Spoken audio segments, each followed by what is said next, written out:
Hello, what's up guys? Welcome back to our channel. So, as requested nyo, sinolo ko na tong tulay.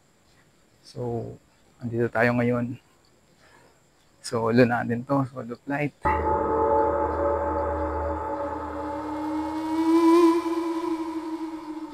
Maglalakad tayo sa gitna.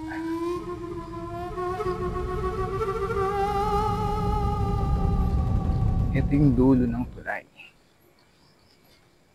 Ito na. Nagsimula kasi akong maglakad sa gitna. Ito na yung dulo niya. Habang nag-e-edit ako, tila may boses akong narinig, isang boses ng bata. Parang boses ng isang batang babae. Ang pagkakaintindi ko nga sa sinabi ay kuya. Hindi rin ako sigurado dahil mahangin sa lugar na ito ng mga sandaling ito. At baka hangin lang ang nasagap ng mic ko.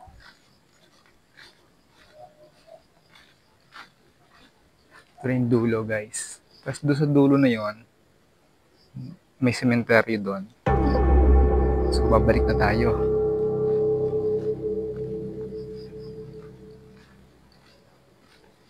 Ito yung baba niya. Masukal yung baba niya guys.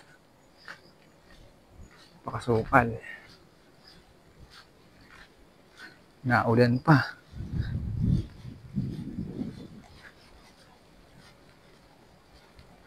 Ba? Umuulan, lumalakas. Ano ba yan? Mag-iingat lang kayo dito pag pumunta kayo kasi merong mga railings na wala ng bakal. Naputol na ata. So sobrang katandaan nitong tulay na to. Ayun, may mga putol na railings. Takot to.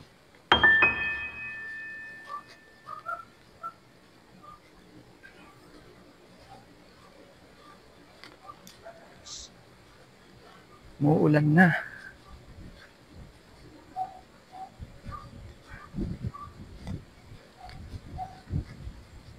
Ito yung baba.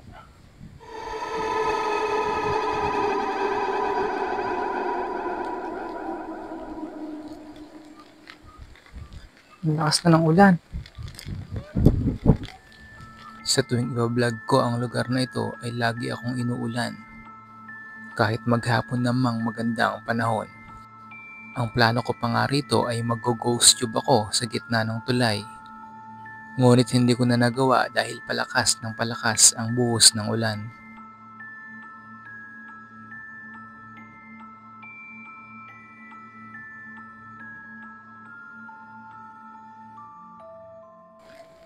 Nandito na tayo sa gitna ng tulay. Diba? Ayun yung baba. Ayun yung baba ng tulay.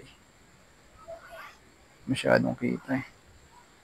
Narinig ko na lang yan nung nag-e-edit ako. Dahil wala naman akong narinig nung nagbablog ako sa tulay na yan.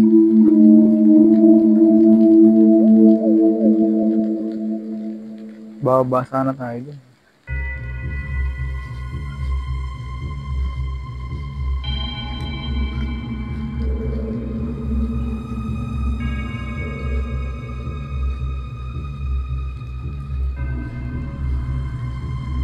So ayun guys, wala naman. Ito naman. Wala naman tayong naramdaman na kung ano. Diba? Ayun, parang may motor. So tara na, ang lakas na ng ulan. Bye na guys, bye. Hanggang sa next vlog natin. See you next vlog. Babush.